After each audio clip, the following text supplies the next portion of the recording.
Hello दोस्त, हम पढ़ रहे थे केमिस्ट्री में हम पढ़ रहे थे क्या। फर्स्ट चैप्टर यानी रासायनिक अभिक्रियाएं एवं समीकरण। उसमें हम पार्ट 1 डाल चुके हैं, जहाँ पार्ट 1 में हम बता चुके हैं कि किस तरह रासायनिक समीकरण को संतुलित किया जाता है। आज हम उससे आगे पढ़ेंगे, ठीक है ना। तो चलो आज का सेशन स्टार्ट करते हैं, लेकिन उससे पहले बता देना चाहते हैं कि आप लोग वीडियो को शेयर करें। शेयर भी नहीं कर रहे हैं आप लोग। वीडियो को हो सके जितना ज़्यादा आप लोग शेयर करें, कमेंट करें और लाइक करें, ठीक है ना।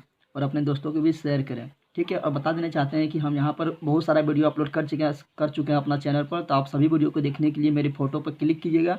फ़ोटो पर क्लिक करने के बाद आएगा प्लेलिस्ट के ऑप्शन। प्लेलिस्ट के ऑप्शन में जाइएगा तो आपको सारा वीडियो मिल जाएगा, ठीक है ना। तो चलो स्टार्ट करते हैं। उससे पहले हम जो कल पढ़ाए थे उसका रिवीजन हो जाए, तो रिवीजन हम कर देते हैं। तो कल पहले हम क्या पढ़ाए थे, रासायनिक अभिक्रिया। तो रासायनिक अभिक्रिया हम बताए थे। आज फटाफट रिवीजन करेंगे, उतना नहीं समझाएंगे। कल हम बहुत ज़्यादा समझाए थे, आज सिर्फ रिवीजन करेंगे और रिवीजन करना ज़रूरी होता है। तो बताए थे रासायनिक अभिक्रिया। तो रासायनिक अभिक्रिया किसे कहते हैं, तो रासायनिक अभिक्रिया किसे कहते हैं, तो ये बताए थे क्या, जब कोई पदार्थ अकेले यहाँ अकेला है या अन्य पदार्थ के साथ अभिक्रिया करके। तो जब कोई पदार्थ अकेले या अन्य पदार्थ के साथ अभिक्रिया करके एक या एक से अधिक भिन्न गुण वाले पदार्थ का निर्माण करता है, तो उसे रासायनिक अभिक्रिया कहते हैं। फिर रासायनिक अभिक्रिया में क्या बताए थे कि जो रासायनिक अभिक्रिया में भाग लेता है उसे क्या कहते हैं, अभिकारक। बताए थे कि जो रासायनिक अभिक्रिया में भाग लेता है, यानी रासायनिक अभिक्रिया में भाग लेने वाले पदार्थ को अभिकारक कहते हैं, और उससे बनने वाले पदार्थ को प्रतिफल कहते हैं। क्या कहते हैं, प्रतिफल कहते हैं, ये बताए थे। फिर बताए थे अगर रासायनिक अभिक्रिया को हम उसके संकेत एवं सूत्र की सहायता से जैसे हाइड्रोजन का संकेत क्या होगा H, सोडियम का संकेत क्या होगा Na, जल का सूत्र क्या होगा H2O। तो जब रासायनिक अभिक्रिया को उनके संकेत एवं सूत्र की सहायता से संक्षिप्त में लिखा जाता है, तो उसी को कहते हैं रासायनिक समीकरण। क्या कहते हैं, रासायनिक समीकरण। फिर बताए थे कि रासायनिक अभिक्रिया जब भी होता है तो 5 तरह की घटना घटता है। पहला घटना क्या बताए थे, तो पहला घटना बताए थे गैस का बनना। दूसरा घटना बताए थे रंग में परिवर्तन। तीसरा घटना बताए थे अवस्था में परिवर्तन। और चौथा घटना ऊष्मा में परिवर्तन। और पाँचवा बताए थे अवक्षेप का बनना। यानी जब भी रासायनिक अभिक्रिया हुआ तो ये 5 तरह की घटना घटने की संभावना है, ठीक है ना। तो गैस का बनना जैसे हम बताए थे, जैसे चूना में हम पानी में जैसे डाले थे चूना, तो वहाँ पर क्या हुआ, बुलबुला नहीं करने लगा। बुलबुला क्यों नहीं करने लगा, क्योंकि वहाँ पर CO2 गैस का निर्माण हुआ, कार्बन डाइऑक्साइड गैस का निर्माण हुआ, इसलिए वहाँ पर क्या हुआ, बुलबुला नहीं करने लगा, तो गैस बन गया है। रंग में परिवर्तन क्या बताते हैं, जब हम पान खाते हैं तो क्या होता है, मुँह लाल हो जाता है। लाल क्यों हो गया, क्योंकि पान में होता है चूना। जब चूना और कत्थक आपस में रिएक्शन करता है तो क्या होता है, रंग में परिवर्तन होता है। वहाँ रासायनिक अभिक्रिया हुआ है, इसलिए रंग में परिवर्तन हुआ है, तो रंग में भी परिवर्तन होता है। अवस्था परिवर्तन क्या बताए थे कि हाइड्रोजन क्या है, गैस है, ये ऑक्सीजन क्या है, गैस है। जब दोनों रिएक्शन किया था तो क्या बन गया था, जल बन गया था। तो गैसीय अवस्था से हाइड्रोजन गैस, ऑक्सीजन गैस, तो ये गैसीय अवस्था में था। गैसीय अवस्था से द्रव अवस्था में बदल गया, तो रासायनिक अभिक्रिया के फलस्वरूप क्या होता है, अवस्था में भी परिवर्तन होता है। फिर बताए थे ऊष्मा। तो ऊष्मा बताए थे 2 तरह से परिवर्तन होता है। एक होता है ऊष्मा क्षेपी और दूसरा होता है ऊष्मा शोषी। तो ऊष्मा क्षेपी किसे बताए थे, तो बताए थे ऊष्मा क्षेपी अभिक्रिया उस अभिक्रिया को कहेंगे जिसमें ताप का वृद्धि होगा। जैसे बताए थे कि जब हम पानी में क्या करते हैं, चूना डालते हैं तो क्या होता है, पानी गर्म हो जाता है। पानी क्या होता है, खौलने लगता है, गर्म हो जाता है। गर्म क्यों होगा, क्योंकि उसमें ताप में वृद्धि हुआ था। जब वैसा अभिक्रिया जिसमें ताप में वृद्धि हो उसे ऊष्मा क्षेपी अभिक्रिया कहेंगे, और वैसा अभिक्रिया जिसमें ताप में कमी हो उसे क्या कहेंगे, ऊष्मा शोषी अभिक्रिया कहेंगे। जैसे पानी में हम डाल दिए ग्लूकोज जैसे डाले तो पानी ठंडा हो गया। ठंडा क्यों, क्योंकि वहाँ ताप में कमी हो गया। तो ताप में कमी होगा तो कहलाएगा ऊष्मा शोषी अभिक्रिया। फिर बताए थे अवक्षेप किससे कहते हैं, तो अवक्षेप हम बताए थे क्या, जैसे पानी है, पानी में क्या किए थे, कीचड़ घोर दिए। क्या कर दिए, कीचड़ घोर दिए। लेकिन जब पानी को कुछ देर अस्थिर छोड़ देते हैं तो क्या होता है, कीचड़ नीचे बैठ जाता है। नीचे क्यों बैठ गया, तो नीचे जो है ये ठोस पदार्थ के रूप में विलयन से अलग होकर, पानी से अलग होकर नीचे बैठ जाता है, उसी को बोलते हैं अवक्षेप। तो अवक्षेप किसे कहेंगे, अवक्षेप वह पदार्थ है जो बिलियन से अलग होकर नीचे नीचे नीचे ठोस रूप में बढ़ जाता है, ठोस रूप में बढ़ जाता है तो उससे क्या कहेंगे अवक्षेप। ऐसे आप सत्तू घोल के पी दिए होंगे, तो पानी में जब आप सत्तू को घोलते हैं, क्या कहते हैं, सत्तू को जब पानी में घोलते हैं तो कुछ देरी आप उसको छोड़ देना, स्थिर दिखा होगा, सत्तू सब नीचे बढ़ जाएगा, सत्तू सब नीचे बढ़ जाएगा तो उसको क्या बोलेंगे अवक्षेप, क्या बोलेंगे अवक्षेप। ये भी हम कल बता दिए थे। फिर आगे हम कल बताए थे, फिर हम बताए थे रासायनिक समीकरण को लिखने का नियम। रासायनिक समीकरण का लिखने के नियम क्या बताए थे कि रासायनिक समीकरण जब भी लिखाया था तो उसमें रासायनिक अभिक्रिया को संकेत एवं सूत्र की सहायता से, हाइड्रोजन का संकेत H2, ऑक्सीजन का संकेत O2 और बनेगा जल। तो जल का सूत्र क्या होगा, जल का सूत्र होता है H2O। तो उसको जब संकेत एवं सूत्र की सहायता से लिखते हैं तो उसको कहलाता है रासायनिक समीकरण। फिर रासायनिक समीकरण लिखने का दूसरा नियम क्या बताए थे कि रासायनिक समीकरण में जो अभिकारक होता है उसको क्या किधर लिखते हैं, तो उसको लिखते हैं लेफ्ट हैंड साइड में, बायां साइड में। और जो उत्पाद होता है उसको लिखते हैं राइट हैंड साइड में, यानी दायां साइड में। फिर बताए थे कि अभिकारक के बीच धन चिन्ह का प्रयोग होता है। यहाँ एक ही अभिकारक है, अगर एक से अधिक अभिकारक होता है, जैसे NaOH प्लस HCl, ये दोनों रिएक्शन करेगा, ये दोनों, तो बन जाएगा NaCl और बनेगा H2O। तो बताए थे कि अभिकारक के बीच भी धन चिन्ह का प्रयोग होता है और प्रतिफल के बीच भी धन चिन्ह का प्रयोग यानी प्लस चिन्ह का प्रयोग होता है। फिर हम बताए थे क्या कि अभिकारक और प्रतिफल को तीर चिन्ह के द्वारा अलग करते हैं, तथा तीर जो है अभिक्रिया के दिशा को दिखाता है, तीर का मुंह जो है अभिक्रिया के दिशा को दिखाता है। ये बताए थे रासायनिक समीकरण को लिखने का नियम। फिर बताए थे कि रासायनिक समीकरण को दो भाग में बांटे थे, एक संतुलित रासायनिक समीकरण, एक असंतुलित रासायनिक समीकरण। फिर बताए थे संतुलित रासायनिक समीकरण किसे कहते हैं, तो वैसा रासायनिक समीकरण जिसके दोनों ओर यानी अभिकारक की ओर और प्रतिफल की ओर, दोनों ओर प्रत्येक परमाणु की संख्या समान होता है तो उसको क्या कहते हैं, संतुलित रासायनिक समीकरण। और फिर बताया था असंतुलित रासायनिक समीकरण क्या बताए थे कि वैसा रासायनिक समीकरण जिसके दोनों ओर प्रत्येक तत्व के परमाणु संख्या समान नहीं होता, बराबर नहीं होता, तो उसे क्या कहते हैं, वो संतुलित रासायनिक समीकरण। फिर बताए थे हम क्या कि रासायनिक समीकरण को हम संतुलित क्यों करते हैं, तो बताए थे रासायनिक समीकरण को संतुलित हम इसलिए करते हैं क्योंकि हम जानते हैं कि रासायनिक अभिक्रिया के फलस्वरूप न तो कोई पदार्थ का नाश होता है, नहीं तो कोई पदार्थ का उत्पन्न होता है, इसलिए रासायनिक समीकरण को हम क्या करते हैं, संतुलित करते हैं। दोनों तरफ बैलेंस होना चाहिए, दोनों तरफ प्रत्येक परमाणु संख्या बराबर होना चाहिए, इसलिए संतुलित करते हैं। फिर बताए थे संतुलित करने का बहुत नियम बताए थे। चलो एक दो उदाहरण आज बताते हैं। कल हम बहुत सारा रासायनिक समीकरण लिखे थे, फिर उसको हम संतुलित किए थे। आज भी एक दो बताते हैं, उसके बाद आगे बढ़ते हैं। चलो एक केमिकल रिएक्शन लिखते हैं, रासायनिक समीकरण लिखते हैं। जब KOH प्लस H2SO4 रिएक्शन करता है तो क्या बनता है, तो बनाना सीखो।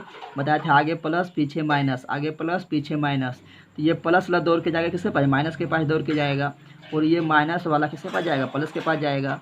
तो जब K जाएगा पोटेशियम, यहाँ पर सल्फेट, जब ये दोनों रिएक्शन करेगा तो बनेगा पोटेशियम सल्फेट, और हाइड्रोजन और यहाँ पर OH है, जब ये दोनों रिएक्शन करेगा तो बनेगा जल। क्या बनेगा, जल। याद रखना, जब भी हाइड्रोजन ऑक्सीजन रहेगा, यहाँ हाइड्रोजन है, यहाँ ऑक्सीजन है, यहाँ भी हाइड्रोजन है, जब भी हाइड्रोजन ऑक्सीजन रिएक्शन करेगा तो जल बनना फिक्स है। अब यहाँ ध्यान दो, यहाँ आएगा दो क्यों आएगा, क्योंकि जानते हैं सल्फेट का, आप लोग 9th में पढ़े होंगे, सल्फेट का संयोजी इलेक्ट्रॉन होता है 2, इसका होता है 1। आपस में अदला बदली कर लेगा तो 2 इधर चल जाएगा, 1 इधर चल जाएगा, 4 में 1 से गुना करेंगे तो 1 ही होगा, ठीक है ना। अब इसको हम बैलेंस करते हैं। चलो इसको लिख लेते हैं पहले फ्रेश में, KOH plus H2SO4 K2SO4 plus H2O। अब इसको हम बैलेंस करते हैं, पहले मिला लो। देखो इधर पट्टी K यानी पोटेशियम इधर 1 है, इधर पोटेशियम 2 है।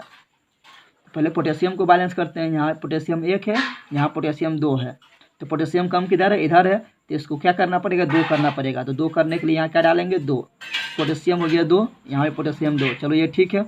अब देखो यहाँ पर ऑक्सीजन कितना है, ऑक्सीजन है 2, और यहाँ पर 4, तो यहाँ ऑक्सीजन 4, यहाँ ऑक्सीजन 2, कितना हो गया 6, लेकिन इधर पर ऑक्सीजन कितना है, इधर ऑक्सीजन है, यहाँ पर 1 और यहाँ पर 4, 5 है, तो इसको हम 6 बना सकते हैं। तो क्या करेंगे, यहाँ डाल देंगे 2, क्या डालेंगे 2, जैसे ही यहाँ 2 डालेंगे तो ऑक्सीजन यहाँ कितना हो गया 2, और यहाँ पर ऑक्सीजन कितना हो गया 4, ऑक्सीजन 6 हो गया है, ऑक्सीजन ठीक हो गया है। अब देखते हैं हाइड्रोजन यहाँ कितना है, हाइड्रोजन यहाँ पर 2 है, और यहाँ भी हाइड्रोजन कितना है 2 है, हाइड्रोजन कितना है 4, हाइड्रोजन यहाँ 2 और हाइड्रोजन यहाँ 2, 2 हाइड्रोजन कितना हुआ 4 हाइड्रोजन हो गया है। और इधर देखो तो हाइड्रोजन इधर भी कितना है 4 है, तो हाइड्रोजन भी ठीक है, तो यह हो गया संतुलित यानी बैलेंस हो गया है। अब हम एक काफ़ी इम्पोर्टेंट करने जा रहे हैं, काफ़ी इम्पोर्टेंट समीकरण को बैलेंस करने जा रहे हैं जो प्रकाश रासायनिक समीकरण में होता है। प्रकाश रासायनिक समीकरण में क्या होता है, इसको एक लिखो। प्रकाश रासायनिक समीकरण में क्या होता है, प्रकाश रासायनिक समीकरण में होता है कि जब पेड़ पौधा वातावरण से क्या लेता है CO2 गैस, वातावरण से क्या लेता है कार्बन डाइऑक्साइड गैस यानी CO2 गैस, और जड़ द्वारा जल को लेता है, क्या लेता है जल को, जल का सूत्र क्या होता है H2O, और सूर्य प्रकाश की उपस्थिति में और क्लोरोफिल की उपस्थिति में यानी क्लोरोफिल की उपस्थिति में क्या बनाता है ग्लूकोज बनाता है यानी C6H12O6 बनाता है, और क्या छोड़ता है ऑक्सीजन छोड़ता है, क्या छोड़ता है ऑक्सीजन गैस छोड़ता है। तो इसे क्या कहते हैं प्रकाश संश्लेषण अभिक्रिया। तो जब पेड़ पौधा वातावरण से CO2 gas carbon dioxide gas और जड़ से जल ग्रहण करता है यानी H2O, और सूर्य प्रकाश की उपस्थिति में क्लोरोफिल युक्त पत्ती में ग्लूकोज का निर्माण करता है और ऑक्सीजन गैस मुक्त करता है। इसी को बोलते हैं प्रकाश संश्लेषण अभिक्रिया। इसको संतुलित करना है, इसको संतुलित करने के लिए क्या करेंगे, देखो इसको अगर संतुलित करना रहेगा तो इसको संतुलित कैसे करेंगे ये देखना है, ठीक है ना। तो देखो यहाँ कार्बन कितना है 1 है, यहाँ कार्बन कितना है 6 है, तो इस कार्बन को हम 6 बना सकते हैं, हाँ बना सकते हैं, 6 यहाँ डाल दो कार्बन हो गया 6, ठीक है। यहाँ ऑक्सीजन कितना है यहाँ 2 और यहाँ 6, तो 2 छोक 12, और यहाँ पर एक है हो गया कितना 12 1 13। यहाँ ऑक्सीजन कितना है, ऑक्सीजन यहाँ पर 6 है, ऑक्सीजन यहाँ पर कितना है 6 और यहाँ कितना है 2, तो यहाँ पर ऑक्सीजन 6 है यहाँ ऑक्सीजन 2 है, तो इधर 8 हो गया, इधर ऑक्सीजन कितना हो गया 6 दूनी 12 1 13। तो चलो ऑक्सीजन का भी छोड़ते हैं, ऑक्सीजन इधर 13 है इधर 12 है तो दिक्कत हो जाए, इधर 8 है, इधर ऑक्सीजन कितना है 6 दूनी 12 1 13 और इधर कितना है 6 2 8 है, दिक्कत हो जाएगा करने में। पहले हम हाइड्रोजन को निपटा देते हैं। हाइड्रोजन ये कितना है 2, हाइड्रोजन कितना है 2, इधर हाइड्रोजन कितना है 12, कितना हाइड्रोजन है 12 हाइड्रोजन है, तो हम इधर इस हाइड्रोजन को 12 कर सकते हैं। कैसे कर सकते हैं 12, तो यहाँ दे दो 6, तो 6 दूनी 12 6 दूनी 12 6 दूनी 12, हाइड्रोजन कितना हो गया 12, हाइड्रोजन भी ठीक हो गया है, कार्बन तो पहले ठीक कर दिए हैं। अब देखो ऑक्सीजन कितना है, तो यहाँ देखो 2 छुक 12, ऑक्सीजन कितना हो गया 12 और यहाँ पर 6, ऑक्सीजन यहाँ पर कितना है 6, 12 छुक कितना हो गया 18, इधर ऑक्सीजन कितना है यहाँ पर 6 ठो है और यहाँ पर कितना है 2 ठो है, इधर ऑक्सीजन सब मिला हो गया 18। कैसे, तो यहाँ 2 और यहाँ 6, तो 6 दूनी 12 और यहाँ पर 6 18, इधर ऑक्सीजन कितना हो गया 18, इधर ऑक्सीजन कितना है यहाँ पर 6 और यहाँ पर है 2, इधर करना है हमको 18। 18 करने क्या करेंगे, यहाँ तो 6 है ही, इसको हम 12 बना सकते हैं। कैसे 12 बना सकते हैं, तो यहाँ डाल देंगे 6, जैसे 6 डालेंगे तो 6 दूनी कितना हो जाएगा 12, 6 दूनी 12 हो जाएगा, तो 12 ऑक्सीजन और 6 ऑक्सीजन, इधर भी कितना हो गया 18 ऑक्सीजन हो गया, तो ये हो गया बैलेंस। तो याद रखना जब इस समीकरण को बैलेंस करने के लिए देगा तो कुछ नहीं करना है, देखना है सिर्फ बड़ा वाला को छोड़ देना है, बड़ा वाला को छोड़ देना है, सब में 6 लगा देना है, क्या करना है 6 लगा देना है, तो हो जाएगा बैलेंस अपने आप। अब आगे बढ़ते हैं, संतुलित करने के लिए हम बहुत सारा समीकरण आप लोग को बता चुके हैं, उसको प्रैक्टिस करें आप लोग का हो जाएगा। अब आगे बढ़ते हैं, अब हम आगे देखते हैं रासायनिक समीकरण से प्राप्त होने वाली सूचनाएं। यानी रासायनिक समीकरण से क्या क्या सूचना प्राप्त होता है ये देखना है, ठीक है ना। तो रासायनिक समीकरण से क्या क्या सूचना प्राप्त होता है ये देखने के पहले हम एक रासायनिक समीकरण लिखते हैं, ठीक है ना। जैसे चलो पहले अभिक्रिया लिख देते हैं, जैसे क्या लिखे हैं, हाइड्रोजन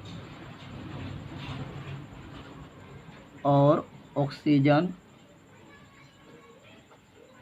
जब आपस में रिएक्शन करता है तो क्या बनता है जल, और इसको हाइड्रोजन का संकेत क्या होगा H2, ऑक्सीजन को लिखेंगे तो क्या लिखेंगे O2 और जल का क्या होगा H2O। अब देखते हैं हमको जानकारी क्या क्या मिलता है, नंबर 1 नंबर 2 बोलते जाएंगे।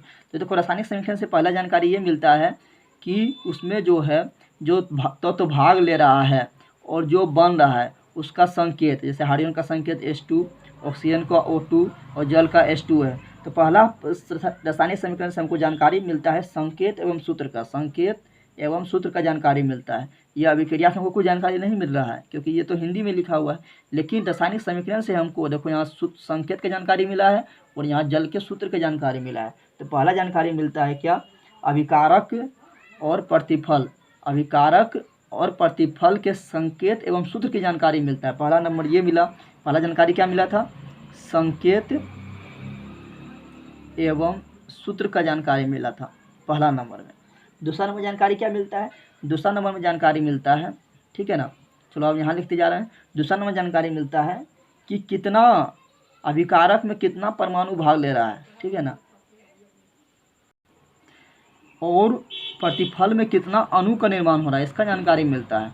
तो दूसरा जानकारी मिलता है रासायनिक समीकरण से क्या, कि प्रतिफल में जो है कितना परमाणु भाग ले रहा है और कितना अणु बन रहा है, इसका भी जानकारी मिलता है। इसको अगर बैलेंस करेंगे तो कैसे बैलेंस करेंगे, तो हाइड्रोजन यहाँ पर 2 है, हाइड्रोजन 2 है, ठीक है, ऑक्सीजन यहाँ पर कितना है 2 है, लेकिन यहाँ ऑक्सीजन अकेला है तो यहाँ डाल दो 2, तो ऑक्सीजन हो गया 2, लेकिन हाइड्रोजन बिगड़ गया, हाइड्रोजन हो गया 2 दूनी 4, तो यहाँ पे 2 डाल देंगे, हाइड्रोजन भी हो जाएगा कितना 2 हो जाएगा। अब देखो रासायनिक समीकरण से दूसरा जानकारी क्या मिलता है, दूसरा जानकारी मिलेगा क्या, कि अभिकारक में कितना परमाणु भाग लिया और प्रतिफल जो बना कितना अणु का निर्माण किया है, ठीक है ना। तो देखो यहाँ हाइड्रोजन के कितना परमाणु, हाइड्रोजन कितना है 2 दूनी 4, तो पहला जानकारी मिलता है क्या, चलो पहले हम इसको सफा से यहाँ लिख देते हैं, 2H2 + O2 बराबर क्या हुआ 2H2O। तो देखो जानकारी मिलता है परमाणु कितना भाग ले रहा है, तो कितना परमाणु हाइड्रोजन का भाग ले रहा है, तो 2 दूनी 4 परमाणु, 2 दूनी 4 परमाणु हाइड्रोजन का भाग ले रहा है। ऑक्सीजन कितना परमाणु भाग ले रहा है, तो ऑक्सीजन का 2 परमाणु भाग ले रहा है, ऑक्सीजन का 2 परमाणु भाग ले रहा है। जब एक से अधिक तत्व आपस में रिएक्शन करता है तो बनाता है यौगिक, और यौगिक को क्या बोलेंगे, यहाँ पर जितना रहेगा उसको बोलेंगे अणु, क्या बोलेंगे अणु। तो बताओ इसमें कितना अणु भाग ले रहा है, तो अणु जब बोलेंगे तो देखना आगे कितना संख्या है, आगे कितना संख्या है वही कहलाएगा अणु, ठीक है ना, आगे जितना संख्या रहेगा वही कहलाएगा अणु। तो अणु कितना हुआ, तो जल का 2 अणु, जल का 2 अणु। तो रासायनिक समीकरण से हमको जानकारी मिलता है कितना परमाणु भाग ले रहा है, कितना अणु का निर्माण हो रहा है, इसका भी जानकारी मिलता है। अब यहाँ ध्यान देना है, रासायनिक समीकरण से जो है ये तो परमाणु जानकारी मिल गया है, यहाँ परमाणु जानकारी मिल गया है। रासायनिक समीकरण से जो है भार का भी जानकारी मिलता है, यानी द्रव्यमान का भी जानकारी मिलता है। तो देखो हाइड्रोजन का कितना द्रव्यमान भाग ले रहा है, तो हाइड्रोजन का द्रव्यमान होता है 1, और सब मिला कितना हाइड्रोजन है 4 गो है, तो हाइड्रोजन का कितना भार हो गया 4 ग्राम, हाइड्रोजन का कितना हुआ 4।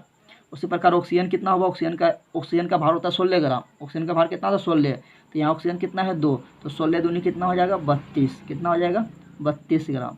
उसी प्रकार जल कितना निर्माण हो रहा है, तो देखो यहाँ पर जल का कितना निर्माण होगा, तो यहाँ पर कितना हो गया, ऑक्सीजन कितना है, पहले हाइड्रोजन देख लेते हैं, हाइड्रोजन कितना है 4, तो हाइड्रोजन का भार होता है 1, तो 4 हाइड्रोजन का 4 होगा, और ऑक्सीजन का भार होता है 16, तो ऑक्सीजन कितना है 2, ऑक्सीजन कितना है 2, ऑक्सीजन कितना है 2, तो 1 ऑक्सीजन के 16, तो 2 ऑक्सीजन के 32 हो जाएगा, और इसको जोड़ दो तो 32 और 4 कितना हुआ 36 ग्राम, तो 36 ग्राम अणु का निर्माण हो रहा है। यानी रासायनिक संकेत एवं सूत्र से, रासायनिक समीकरण से हमको भार की भी जानकारी मिलता है।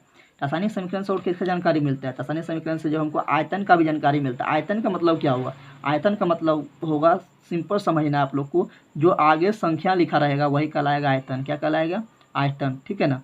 तो यहाँ पर ये हाइड्रोजन का कितना आयतन, तो हाइड्रोजन का कितना लिखा हुआ है 2, तो हाइड्रोजन का 2 आयतन है, कितना आयतन है 2 आयतन। ऑक्सीजन का कितना आयतन है, तो कुछ नहीं लिखा हुआ है, कुछ नहीं लिखा हुआ है, नहीं 1 छिपा हुआ है, क्या छिपा हुआ है 1 छिपा हुआ है, तो ऑक्सीजन का आयतन कितना हुआ 1, ऑक्सीजन का आयतन कितना हुआ 1। उसी प्रकार जल का कितना आयतन है, तो आगे कितना लिखा हुआ है 2, तो जल का आयतन कितना हुआ 2, कितना हुआ 2। अब यहाँ ध्यान दो, हमको मोल के बारे में जानकारी मिलता है। मोल आप लोग 9th में पढ़े होंगे, मोल संकल्पना पढ़े होंगे आप लोग, जिसको एवोगाड्रो संख्या बोलते थे। 1 मोल बराबर कितना एवोगाड्रो संख्या होता था, तो 6.023 × 10⁻23, ये पढ़े होंगे, तो ये अभी हमको ज़्यादा नहीं समझाना है। तो देखो मोल के बारे में जानकारी मिलता है, तो मोल कितना होगा, तो जितना आयतन है उतना ही मोल, यानी जो आगे लिखा रहेगा वही कहलाएगा मोल। तो 2 मोल हो गया है, हाइड्रोजन का 2 मोल, हाइड्रोजन का 2 मोल। ऑक्सीजन का कितना मोल, तो ऑक्सीजन का 1 मोल, ऑक्सीजन का 1 मोल। जल का कितना मोल, तो जल का 2 मोल, जल का 2 मोल, ये कहलाता है मोल, यानी जो आगे लिखा रहेगा वही कहलाएगा क्या मोल कहलाएगा, ठीक है ना। इसका भी जानकारी मिलता है। फिर फिर हमको कितना लीटर भाग ले रहा है इसका भी जानकारी मिलता है। लीटर मतलब हुआ कि समान ताप दाब पर एस टी पर simple temperature and pressure, simple temperature and pressure पर कितना लीटर इसका भाग ले रहा है उसका भी जानकारी मिलता है। तो याद रखना कि एक मोल बराबर होता है 22.4 लीटर समान ताप दाब पर, समान ताप दाब पर एक मोल बराबर होता है 22.4 लीटर, 22.4 लीटर। तो बताओ यहाँ पर, तो इसका STP पर लिखते हैं, STP पर समान ताप दाब पर। तो बताओ एक मोल बराबर 22.4 लीटर, तो 2 मोल बराबर, तो 2 गुना 22.4 लीटर, 1 मोल बराबर तो उतने हो जाएगा 22.4 लीटर। फिर यहाँ पर भी कितना है, यहाँ 2 मोल है, 2 मोल है तो 2 गुना 22.4 लीटर, क्योंकि 1 मोल बराबर इतना, तो 2 मोल बराबर 2 से गुना करेंगे इतना लीटर। तो इतना चीज़ का जानकारी मिलता है। तो रासायनिक समीकरण से पहले हमको संकेत एवं सूत्र की जानकारी मिला है, फिर कितना अभिकारक का परमाणु भाग ले रहा है और कितना अणु का निर्माण हो रहा है इसका जानकारी मिलता है, फिर भार का भी जानकारी मिलता है, फिर आयतन का जानकारी मिलता है, फिर मोल का जानकारी मिलता है, फिर STP पर कितना लीटर वो होगा उसका भी जानकारी मिलता है। इतना चीज़ का जानकारी मिलता है, ठीक है ना। चलो एक अब हम आप लोग से पूछते हैं, फटाफट बताते जाना है, ठीक है ना। ये तो हम बता दिए हैं।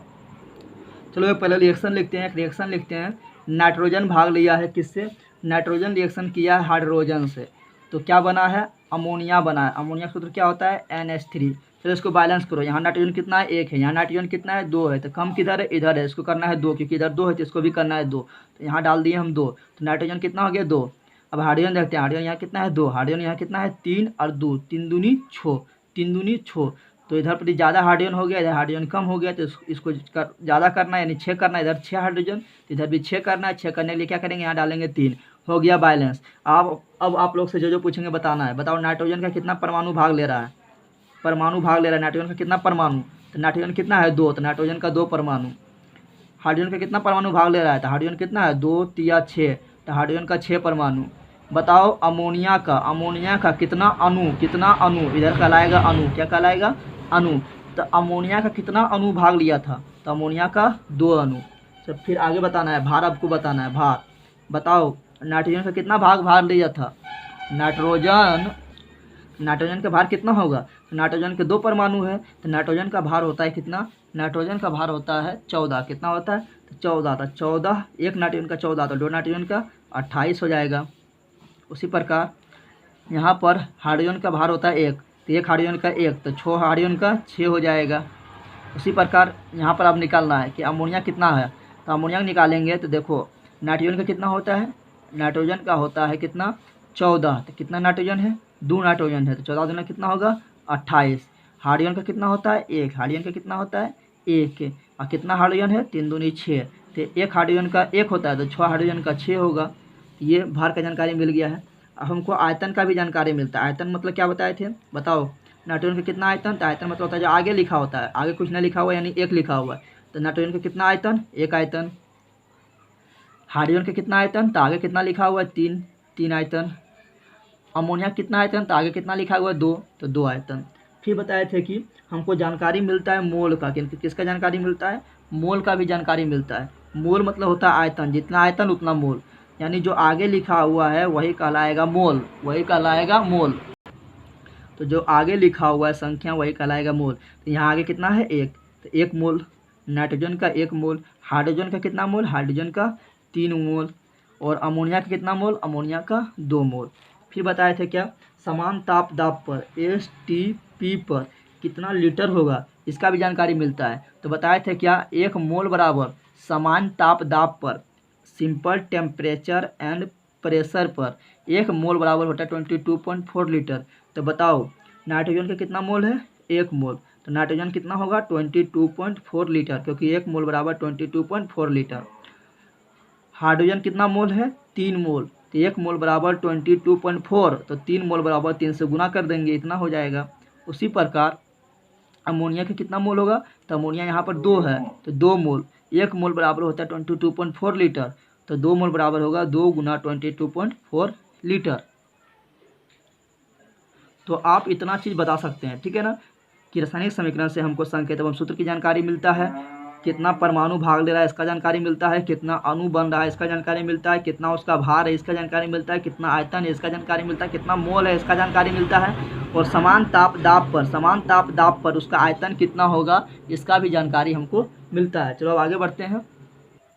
चलो अब देखते हैं रासायनिक समीकरण की सीमा क्या है। सीमा यानी लिमिट, कितना चीज़ तक जानकारी दिया था और कितना चीज़ की जानकारी हमको नहीं देता है, वो कहलाता है सीमा। तो इतना चीज़ की जानकारी दिया है और इसके बाहर क्या क्या चीज़ का जानकारी हमको नहीं दे रहा है, वो उसके सीमा में आ जाएगा, ठीक है ना। जैसे हमको रासायनिक समीकरण यहाँ पर लिखे हैं, इसे हम लिख दिए क्या, हाइड्रोजन, यहाँ लिख दिया ऑक्सीजन, ये बना जल।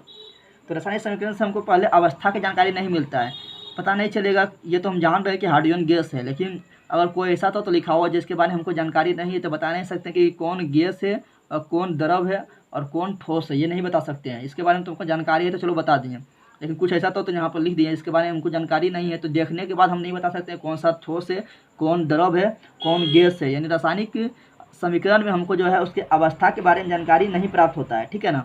फिर रासायनिक समीकरण से हमको ये जानकारी नहीं मिलता है कि रासायनिक समीकरण में हमको ये जानकारी नहीं मिलता है कि रासायनिक अभिक्रिया जब हुआ तो ताप में वृद्धि हुआ या ताप में कमी हुआ, ताप में वृद्धि हुआ या ताप में कमी हुआ, तो हमको इसका भी जानकारी नहीं मिलता है। रासायनिक अभिक्रिया के फलस्वरूप ताप में वृद्धि हुआ यानी ऊष्माक्षेपी अभिक्रिया है, या ताप में कमी हुआ, ताप में कमी क्या बोलते हैं, ऊष्माशोषी अभिक्रिया। तो ऊष्माक्षेपी अभिक्रिया है या ऊष्माशोषी अभिक्रिया, इसका भी जानकारी हमको नहीं मिलता है।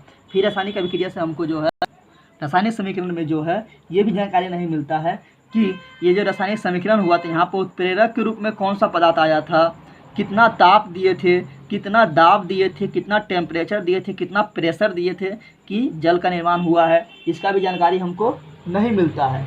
फिर इसका भी जानकारी हमको नहीं मिलता है कि हाइड्रोजन और ऑक्सीजन कितना वेग से यानी कितना रफ्तार से आपस में रिएक्शन किया है और जल का निर्माण किया है, यानी कितना वेग से आपस में रिएक्शन किया है, इसका भी जानकारी हमको नहीं मिलता है। तो ये सभी सीमा है जिसके बारे में हमको जानकारी नहीं मिलता है, ठीक है ना। अब बात आ जाए कि उत्प्रेरक किसे कहते हैं। तो देखो उत्प्रेरक मतलब क्या होता है, उत्प्रेरक ऐसा पदार्थ है जो क्या करेगा, अभिक्रिया के दर को बढ़ा देगा या घटा देगा, लेकिन रासायनिक अभिक्रिया में ये खुद भाग नहीं लेगा, लेकिन इसके कारण रासायनिक अभिक्रिया के दर बढ़ जाएगा यानी जल्दी जल्दी होने लगेगा, या घट जाएगा यानी धीरे धीरे होने लगेगा। तो उत्प्रेरक वह पदार्थ है जो रासायनिक अभिक्रिया के दर को बढ़ा देता है या घटा देता है, लेकिन वह रासायनिक अभिक्रिया में खुद भाग नहीं लेता है। जैसे एग्जाम्पल देते हैं, ठीक है ना।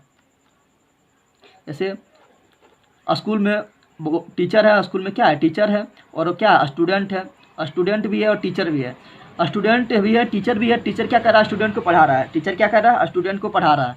लेकिन जैसे ही टीचर को पता चला कि इस रोड से, स्कूल के सामने एक रोड है, उस रोड से जो है आज डीएम गुजरने वाला है, डीएम क्या है, गुजरने वाला है। तो डीएम क्या करेगा, स्कूल आएगा भी नहीं, यानी इस स्कूल में आएगा भी नहीं, फिर भी क्या करेगा, टीचर की जो है काफ़ी जो है डिसिप्लिन हो जाएगा और स्टूडेंट को जो है अच्छा पढ़ाई देने लगेगा और टीचर काफ़ी डिसिप्लिन हो जाएगा, ठीक है ना।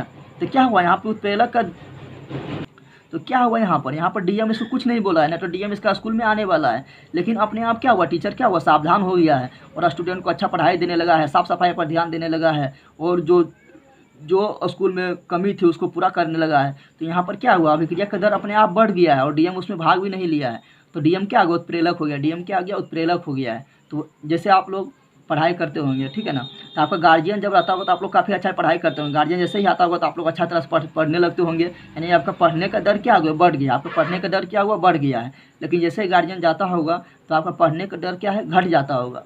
इस तरह बच्चा में करते होंगे कि जैसे ही गार्जियन आया तो आप लोग ज़्यादा पढ़ने लगे, अच्छा से पढ़ने लगे, तो क्या हुआ, आपका पढ़ने का डर बढ़ गया है। और जैसे गार्जियन जाता था तो क्या होता था, फिर आप लोग बदमाशी करने लगते थे बच्चा में, और क्या हुआ, पढ़ने का दर घट जाता था। आपका गार्जियन जो है पढ़ने में भाग नहीं लिया था, लेकिन आपका जो है पढ़ने का दर बढ़ जाता था, बढ़ गया और घट गया। तो किस कारण से ये हुआ, तो आपके गार्जियन के कारण हुआ। तो गार्जियन क्या हो गया, उत्प्रेरक, क्या हो गया, उत्प्रेरक, यानी जिसके कारण अभिक्रिया के दर बढ़ गया या घट गया और वो रासायनिक अभिक्रिया में भाग नहीं ले, वो क्या कहलाएगा, उत्प्रेरक कहलाएगा, ठीक है ना। आप लोग शायद उत्प्रेरक समझ गए होंगे, उत्प्रेरक किसे कहते हैं। अब देख लेते हैं रासायनिक समीकरण का लाभ क्या है। रासायनिक समीकरण का लाभ क्या है। रासायनिक समीकरण का लाभ क्या है ये देखते हैं, ठीक है ना। तो देखो अगर हम लिखें, क्या लिखें कि हाइड्रोजन और ऑक्सीजन मिलकर जल बनता है, तो कितना टाइम लगेगा लिखने में और काफ़ी जगह भी लेगा।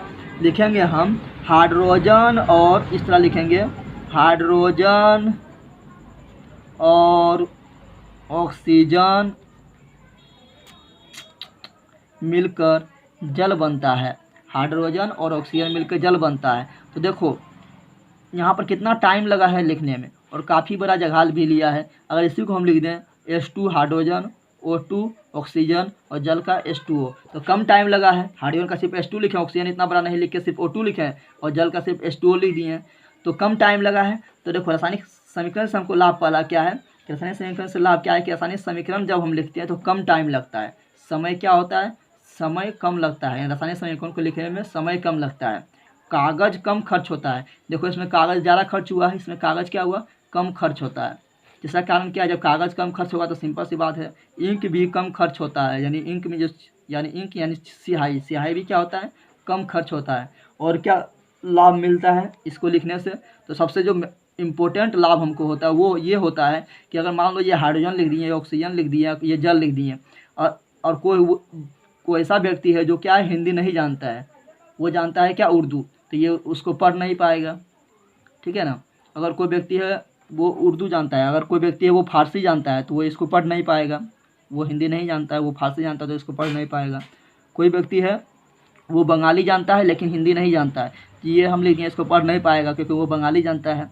उसी प्रकार हम दूसरा देश में चल गया, अमेरिका चल गए, इंग्लैंड चल गए, ठीक है ना। तो इंग्लैंड में क्या जानता है, वो लोग अंग्रेजी जानता है, तो वो फिर ये पढ़ नहीं पाएगा।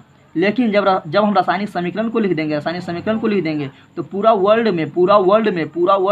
विश्व में हाइड्रोजन को H2 ही लिखा जाता है, ऑक्सीजन को O2 ही लिखा जाता है और जल का सूत्र H2O ही होता है। यानी ये तीनों कभी नहीं बदलता है, चाहे वो उर्दू वाला व्यक्ति लिखे या बंगाली वाला व्यक्ति लिखे या फारसी वाला व्यक्ति लिखे या अंग्रेज लोग लिखे या अमेरिका के लोग लिखे या रूस के लोग लिखे, जो भी लिखेगा सब यही लिखेगा, ठीक है ना। तो रासायनिक समीकरण लिखने से क्या होता है, विश्व के कोई भी व्यक्ति पढ़ सकता है और ये इंटरनेशनल लैंग्वेज हो जाता है, ठीक है ना। ये लाभ मिलता है हमको, ठीक है। आगे बढ़ते हैं, रासायनिक समीकरण का प्रकार देखते हैं। अब थोड़ा ध्यान दो, अगर मान लो रासायनिक समीकरण में ठोस पदार्थ आ गया तो ठोस पदार्थ को हम लिखेंगे, ठोस पदार्थ को लिखेंगे S, क्या लिखेंगे S क्यों, क्योंकि S फुल होता है सॉलिड मतलब क्या होता है, ठोस। अगर रासायनिक समीकरण में कोई द्रव आ गया है, क्या आ गया, द्रव आ गया है, तो उसको द्रव को लिखेंगे G क्यों, ठीक है, L, क्या लिखेंगे L, द्रव पदार्थ को क्या लिखेंगे L क्यों, क्योंकि L फुल होता है लिक्विड मतलब क्या होता है, द्रव।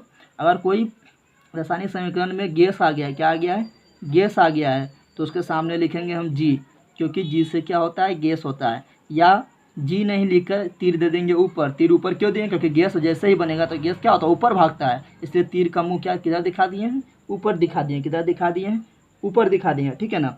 अगर बिलियन का निर्माण किया है, जैसे पानी और चीनी घोल दिए हैं तो पानी चीनी घुल गया तो क्या हुआ, बिलियन का निर्माण कर दिया है। तो अगर बिलियन का निर्माण करेगा तो हमको लिखना पड़ेगा AQ, क्या लिखना पड़ेगा, AQ मतलब होता है एक्वस मतलब होता है बिलियन। तो अगर बिलियन का निर्माण करेगा तो लिखना पड़ेगा क्या, AQ। जहाँ AQ लिखा रहेगा समझ आना ये क्या है, बिलियन। जहाँ G लिखा रहेगा समझ आना ये क्या है, गैस। जहाँ L लिखा रहेगा समझ आना ये क्या है, द्रव। जहाँ S लिखा है समझ आना ये क्या है, ठोस, ठीक है ना। उसी प्रकार जब रहेगा अपक्षेप, क्या निर्माण करेगा, अपक्षेप का निर्माण करेगा। अपक्षेप बता दिए हैं, अपक्षेप वह पदार्थ होता है जो बिलियन से अलग होकर नीचे जो है ठोस पदार्थ के रूप में बैठ जाए तो उसे क्या बोलते हैं, अपक्षेप। लेकिन हम कैसे पहचानेंगे कि ये अपक्षेप है, तो अपक्षेप में अगर नीचे तीर दिया हुआ है, बताए थे अपक्षेप क्या होता है, नीचे बैठता है, तो अगर तीर का मुंह नीचे है तो समझ जाएंगे वो क्या है, अपक्षेप है। अगर तीर का मुंह ऊपर है तो समझ जाएंगे वो क्या है, गैस है, क्या है, गैस है। अब हमको ऊष्माक्षेपी के बारे में जानकारी कैसे मिलेगा, कौन सा अभिक्रिया ऊष्माक्षेपी है, कौन सा ऊष्माशोषी है, तो याद रखना इधर क्या होता है, अभिकारक, यानी लेफ्ट साइड क्या होता है, अभिकारक, और राइट साइड क्या होता है, प्रतिफल। राइट साइड क्या होता है, प्रतिफल। तो ऊष्माक्षेपी मतलब क्या हुआ कि रासायनिक अभिक्रिया के फलस्वरूप क्या हुआ, ताप में वृद्धि हुआ, यानी पहले ताप कम था और बाद में ताप ज़्यादा हो गया। तो ताप ज़्यादा किधर हुआ, ताप ज़्यादा इधर हुआ। तो ताप अगर इधर पटे लिखा रहेगा उष्मा, क्या लिखा रहेगा, उष्मा। तो इधर लिखा हुआ उष्मा, इसका मतलब क्या हुआ कि इधर उष्मा कम था, इधर उष्मा ज़्यादा हो गया है। तो उष्मा ज़्यादा हो गया यानी ताप में वृद्धि हो गया है। तो अगर उष्मा लिखा रहे प्रतिफल के साइड अगर उष्मा लिखा रहेगा तो उसके बोलेंगे उष्माक्षेपी अभिक्रिया। ऊष्माशोषी अभिक्रिया कैसे पहचानेंगे? ऊष्माशोषी अभिक्रिया इस तरह पहचानेंगे। देखो, अगर इधर हो गया अभिकारक और इधर हो गया है प्रतिफल, क्या हो गया है? प्रतिफल। अब देखो, ऊष्माशोषी मतलब क्या हुआ कि पहले ताप ज़्यादा था, बाद में ताप कम हो गया, यानी ताप घट जाए, ताप घट जाए, उसको बोलेंगे ऊष्माशोषी अभिक्रिया। तो पहले ताप ज़्यादा होगा, बाद में ताप कम हो गया, यानी घट गया है। तो पहले ताप ज़्यादा था, तो जिधर ज़्यादा था उधर लिख दिए ऊष्मा, या ऊष्मा इधर लिख दिए। किधर लिखें? अभिकारक की ओर ऊष्मा लिखें। अभिकारक की ओर ऊष्मा लिखें, इसका मतलब क्या हुआ कि अभिकारक की ओर ऊष्मा ज़्यादा है, लेकिन जैसे ही रिएक्शन किया है तो ऊष्मा क्या हुआ? कम हो गया, यानी तापमान क्या हुआ? घट गया। तो अगर ऊष्मा अगर अभिकारक की ओर लिखा रहेगा तो समझ आना वो क्या है? ऊष्माशोषी अभिक्रिया। अगर ऊष्मा क्षैपी अभिक्रिया कैसे पहचानेंगे? तो अगर ऊष्मा जो है प्रतिफल की ओर लिखा रहेगा, समझ आना है क्या है वो? ऊष्माक्षेपी अभिक्रिया। ऐसे आप लोग सिंपल बता सकते हैं, इधर ऊष्मा लिखा हुआ है यानी पहले ऊष्मा कम था, ऊष्मा अब बढ़ गया तो ऊष्माक्षेपी। इधर ऊष्मा लिखा हुआ है यानी अभी ऊष्मा ज़्यादा है, बाद में ऊष्मा क्या हुआ? घट गया यानी ऊष्माशोषी। ठीक है ना। फिर बताए थे पहचानने के लिए नियम कि कुछ उत्प्रेरक की जानकारी कैसे देंगे, उत्प्रेरक का जानकारी कैसे देंगे, फिर हो गया ताप की जानकारी कैसे देंगे, दाब की जानकारी कैसे देंगे, ये सभी की जानकारी कैसे देंगे। उत्प्रेरक हम बता चुके हैं कि वैसा पदार्थ जो रासायनिक अभिक्रिया में भाग नहीं लेता है, लेकिन रासायनिक अभिक्रिया के दर को बढ़ा देता है या घटा देता है, उससे क्या बोलते हैं? उत्प्रेरक बोलते हैं। तो देखो, उत्प्रेरक की जानकारी ऐसे मिलता है। इधर क्या हो गया? अभिकारक, इधर क्या हो गया? अभिकारक, यानी लेफ्ट हैंड साइड में अभिकारक और राइट हैंड साइड में होता है प्रतिफल। क्या होता है? प्रतिफल। तो देखो कितना ताप लग रहा है, 100 डिग्री सेल्सियस लग रहा है या 200 डिग्री सेल्सियस लग रहा है या 300 डिग्री सेल्सियस लग रहा है, इसको दिखाने के लिए यहाँ ऊपर लिखते हैं, तीर चिन्ह के ऊपर लिखते हैं कितना लग रहा है, कितना दाब दे रहे हैं, कितना प्रेशर दे रहे हैं इसको। ठीक है ना, कितना प्रेशर दे रहा है इसको दिखाने के लिए। 10 पास्कल प्रेशर को हम किसमें मापते हैं? दाब को किसमें मापते हैं? पास्कल में मापते हैं। तो 10 पास्कल दे रहे हैं या 20 पास्कल दे रहे हैं, कितना पास्कल दे रहे हैं, इसको दिखाने के लिए हम क्या करते हैं? दाब को भी हम लिखते हैं तीर चिन्ह पर लिखते हैं। ठीक है ना। और कितना उत्प्रेरक है, कितना उत्प्रेरक यानी कौन सा उत्प्रेरक हम दे रहे हैं, निकेल उत्प्रेरक है या लोहा उत्प्रेरक के रूप में आ रहा है, जो पदार्थ उत्प्रेरक के रूप में आएगा उसको भी लिखेंगे तीर पर। तो ऊपर जगह नहीं है तो नीचे लिख देंगे। ठीक है ना। तो ताप को भी तीर चिन्ह पर लिखा जाता है, दाब को भी तीर चिन्ह पर लिखा जाता है, उत्प्रेरक को भी कहाँ लिखा जाता है? तीर चिन्ह पर लिखा जाता है। फिर कुछ अभिक्रिया ऐसा होता है, कुछ अभिक्रिया ऐसा होता है कि वह अभिक्रिया किया यानी अभिकारक इधर है और इधर बन गया है क्या? प्रतिफल। क्या बन गया है? प्रतिफल। तो वह अभिकारक जो रासायनिक अभिक्रिया में भाग लेता है, प्रतिफल जो बनता है, तो अभिकारक था वो बदल गया प्रतिफल में। अगर इस प्रतिफल को हम यूज नहीं कर लिए हैं, इस प्रतिफल को अगर हम इस्तेमाल नहीं कर लिए हैं जो करना चाहते हैं, तो क्या होगा? अगर इसको हम खुला ऐसे ही छोड़ देंगे तो फिर क्या होगा? ये अपने आप खुद अभिकारक में बदल जाएगा। यानी वैसा अभिक्रिया जिसमें अभिकारक प्रतिफल में बदल जाए, और प्रतिफल को ऐसे ही छोड़ दें, उसका यूज नहीं कर लें, तो फिर क्या हो? प्रतिफल जो है अपने आप अभिकारक में बदल जाए, उसको क्या बोलते हैं? उत्क्रमणीयता अभिक्रिया। तो उत्क्रमणीयता का चिन्ह क्या होता है? आधा इधर और आधा इधर, यानी इधर गया और इसका हम यूज नहीं किए तो फिर अपने आप क्या हुआ? इधर घूम गया है। तो आप लोग देखते होंगे कि ट्रेन में लिखा रहता है, अगर मान लो कोई ट्रेन पटना से कहाँ जा रहा है? मुंबई। तो सिंपल सी बात है, वो जब पटना से मुंबई गया तो मुंबई से फिर क्या होगा? वो पटना की ओर लौटेगा। तो देखो ट्रेन में जहाँ से स्टार्ट होता है जहाँ जाता है, तो वो दोनों के बीच में देखो इस तरह चिन्ह होता है। इस तरह चिन्ह मतलब क्या हुआ? वो पटना से मुंबई गया और फिर मुंबई से पटना आ गया। इसका मतलब होता है उत्क्रमणीयता। क्या होता है? यानी जाएगा फिर घूम जाएगा। उसी प्रकार अभिकारक प्रतिफल में बदल गया और फिर प्रतिफल को अगर हम नहीं छोड़ देंगे, उसी तरह छोड़ देंगे, तो फिर क्या होगा? अपने आप अभिकारक में बदल जाएगा। तो इस तरह के गुण जिसमें पाया जाता है, इस तरह का गुण जिस अभिक्रिया में पाया जाता है उसको बोलते हैं उत्क्रमणीयता अभिक्रिया। यह पाया जाता है अमोनिया में। अगर नाइट्रोजन लिए और हाइड्रोजन लिए, ये दोनों के रिएक्शन कराएं तो क्या बना है? अमोनिया। क्या बना है? अमोनिया। अगर अमोनिया को हम इसी तरह छोड़ देंगे तो क्या होगा? फिर ये अपने आप नाइट्रोजन और हाइड्रोजन में बदल जाएगा। तो ये कौन सा अभिक्रिया है? तो यह है उत्क्रमणीयता अभिक्रिया। तो उत्क्रमणीयता अभिक्रिया को पहचानने का क्या नियम है? अगर हमको ये चिन्ह मिल जाए तो बोल देंगे उत्क्रमणीयता अभिक्रिया। कौन सा अभिक्रिया है? उत्क्रमणीयता अभिक्रिया है। तो अभी तक क्या बताए थे? जो बताए रिवीजन कर लेते हैं। ठोस कैसे पहचानेंगे? अगर एस लिखा हुआ है तो बता देंगे ठोस है, अगर एल लिखा हुआ है तो बता देंगे द्रव है, अगर जी लिखा हुआ है तो बता देंगे गैस है, अगर एक्यू लिखा हुआ है तो बता देंगे ये क्या है? विलयन है, अगर तीर नीचे है तो बता देंगे अवक्षेप है, तीर ऊपर है तो बता देंगे गैस है। ऊष्माक्षेपी क्या बताएंगे कि प्रतिफल की ओर अगर ऊष्मा लिखा हुआ है तो ऊष्मा क्या हुआ, बढ़ गया तो ऊष्माक्षेपी हो गया है। अभिकारक की ओर अगर प्लस में ऊष्मा लिखा हुआ है तो ऊष्मा का सही मतलब क्या होता है, ऊष्मा का सही मात्रक होता है कैलोरी। क्या होता है, कैलोरी, तो कैलोरी में लिखा रहेगा, ठीक है ना। अगर अभिकारक की ओर ऊष्मा है तो इधर ऊष्मा क्या हुआ, कम हो गया है, तो ये क्या होगा, ऊष्मा शोषी अभिक्रिया होगा। उत्प्रेरक ताप दाब कहाँ लिखा रहता है, तीर चिन्ह पर लिखा रहता है। उत्क्रमणीयता कैसे पहचानेंगे, तो अगर आधा तीर इधर और आधा तीर इधर है तो उसको बोलेंगे उत्क्रमणीयता। अब आपको पहचानना है, क्वेश्चन लिखते हैं, ठीक है ना। जैसे हम लिखे हैं कैल्शियम कार्बोनेट, ये है और ये क्या किया है, अपने आप क्रिया किया है और बना लिया है क्या, calcium oxide CaO, calcium oxide और CO2 और यहाँ हम लिख दिए S, यहाँ पर भी लिख दिए हम S और यहाँ पर लिख दिए हम G नहीं लिख कर तीर हम दे दिए, तो G लिखो या तीर लिखो। तो बताओ, पूछेंगे इसमें कौन ठोस है, तो S जहाँ लिखा हुआ होगा ठोस, तो ये हो गया ठोस, ये हो गया ठोस क्योंकि S लिखा हुआ है, और यहाँ पर G लिखा हुआ है हो गया गैस, या तीर दिया हुआ है तो भी हो गया गैस। उसी प्रकार और हम लिखते हैं, जैसे यहाँ लिखे जिंक का जब हम अभिक्रिया करा है H2SO4, तो जिंक क्या है, धातु प्लस ये माइनस, आगे प्लस पीछे माइनस, रिएक्शन करेगा, जिंक करेगा माइनस के साथ रिएक्शन, तो हो जाएगा ZnSO4। और फिर यहाँ पर बच गया बेचारा, ये दोनों तो दोस्ती कर लिया है लेकिन ये अकेला बच गया है, तो अकेला बच गया तो अकेला ही रहेगा। अब हम लिख देते हैं, यहाँ पर लिख दिए S, ठीक है ना, यहाँ लिख दिए S, यहाँ लिख दिए हैं AQ, ठीक है, और यहाँ जिंक सल्फेट जो है इसमें भी लिख दिए हम AQ, और H2 जो है इसमें दे दिए तीर ऊपर। अब बताओ, पूछेंगे कौन ठोस है, तो जिंक ठोस है। पूछेंगे कौन बिलियन है, तो बिलियन का संकेत क्या होता है, AQ, क्या होता है AQ, तो H2SO4 बिलियन है। और कौन बिलियन है, तो और ये भी बिलियन है क्योंकि इसमें भी क्या लिखा हुआ है, AQ लिखा हुआ है। कौन गैस है, तो ये गैस है क्योंकि क्या ऊपर दिया हुआ है। उसी प्रकार अगर मान लो कुछ अभिक्रिया दिए C+O2, क्या बनाया है CO2, और इधर हम लिख दिए उष्मा, क्या लिख दिए हैं उष्मा, तो उष्मा किधर लिखा हुआ है, उष्मा लिखा हुआ प्रतिफल की ओर लिखा हुआ है, यानी इधर उष्मा कम था इधर उष्मा बढ़ गया है, तो ये क्या हुआ, उष्माक्षेपी अभिक्रिया, यानी प्रतिफल की ओर लिखा हुआ है तो होता है उष्माक्षेपी अभिक्रिया। उसी प्रकार अगर लिख दे इधर, मान लो नाइट्रोजन और ऑक्सीजन रिएक्शन किया है और यहाँ पर प्लस में हम लिख दिए उष्मा, क्या लिख दिए हैं उष्मा, और क्या बनाया है, नाइट्रस ऑक्साइड बनाया है, क्या बनाया है, नाइट्रिक ऑक्साइड, क्या बनाया है, नाइट्रिक ऑक्साइड। तो बताओ ये कौन सा अभिक्रिया है, तो उष्मा किधर लिखा हुआ है, उष्मा लिखा हुआ है अभिकारक की ओर, यानी इधर उष्मा ज़्यादा था इधर उष्मा कम हो गया, तो उष्मा कम हो गया है तो क्या हुआ, ये उष्मा शोषी अभिक्रिया, ठीक है ना। तो आप लोग पहचान सकते हैं कौन उष्माक्षेपी है कौन उष्मा शोषी है। उसी प्रकार हम silver nitrate AgNO3, silver nitrate का रिएक्शन कराए हम HCl से, कैसे कराए हैं, हाइड्रोक्लोरिक अम्ल से। तो क्या बनेगा, देखो आगे प्लस पीछे माइनस, आगे प्लस पीछे माइनस, ये प्लस का दौड़ के जाएगा माइनस के पास, बोलेगा हम दोनों दोस्त, तो ये दोनों बना लेगा दोस्ती, क्या कर लेगा ये दोनों दोस्ती, तो हो जाएगा AgCl।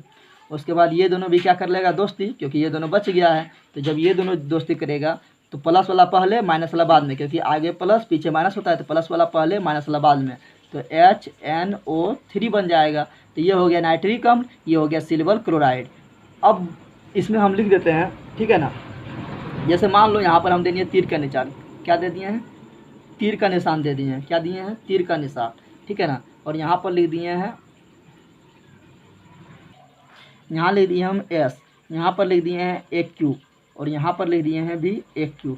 अब बताओ, पूछेंगे ये क्या है, तो S लिखा हुआ है यानी ठोस है, ठीक है ना, ये क्या है, तो यहाँ पे AQ लिखा है यानी ये क्या है, बिलियन है। ये क्या है, तो यहाँ तीर नीचे है, तीर नीचे यानी क्या है, अपक्षेप है, क्या है, अपक्षेप है। अपक्षेप किसे कहते हैं, जो बिलियन से अलग होकर नीचे ठोस रूप में बैठ जाए उसे अपक्षेप कहते हैं। और यहाँ पर भी AQ लिखा हुआ यानी क्या है, ये भी क्या है, बिलियन है, ये भी क्या है, बिलियन है, ठीक है ना। तो आप लोग आसानी पहचान सकते हैं आप कौन ठोस है, कौन द्रव है, कौन गैस है, कौन अपक्षेप है, ठीक है ना, कौन उष्माशोषी अभिक्रिया है, कौन उष्माक्षेपी अभिक्रिया है, कौन उत्क्रमणीयता को दिखाता है, ये आप लोग बता सकते हैं, ठीक है ना। अब आज इतना ही रखते हैं, और कल हम काफ़ी इंपॉर्टेंट चीज़ पढ़ेंगे, रासायनिक अभिक्रिया के प्रकार, रासायनिक अभिक्रिया कितने प्रकार का होता है वो समझेंगे, काफ़ी अच्छा तरह समझेंगे, ठीक है ना। ऐसा कोई भी चीज़ नहीं होगा जो आप लोग को समझ नहीं आएगा। तो अगर आप लोग को वीडियो अच्छा लगा तो फटाफट अपने दोस्तों को भी शेयर करें और बताएं। आप लोग कमेंट भी नहीं करते हैं, आप लोग जरूर बताएं कि वीडियो कैसा लग रहा है, ठीक है ना, और इसमें हम क्या सुधार कर सकते हैं, तब हम सुधार करेंगे। अपने दोस्तों के भी काफ़ी वीडियो को शेयर करें, क्योंकि देख रहे हैं व्यू भी जो है कम आ रहा है, सब्सक्राइब भी कम हो रहा है और लाइक भी कम हो रहा है, धीरे धीरे घटते जा रहा है। इसलिए अगर हमको इस देखेंगे। फिर अब मेरा वीडियो ग्रो नहीं कर रहा है तो फिर हम बंद भी कर सकते हैं, क्योंकि प्रोत्साहन नहीं मिलेगा तो फिर काम करने में भी मज़ा नहीं आता है। चलो मिलते हैं नेक्स्ट वीडियो में। जय हिंद, जय भारत, जय बिहार। थैंक्स।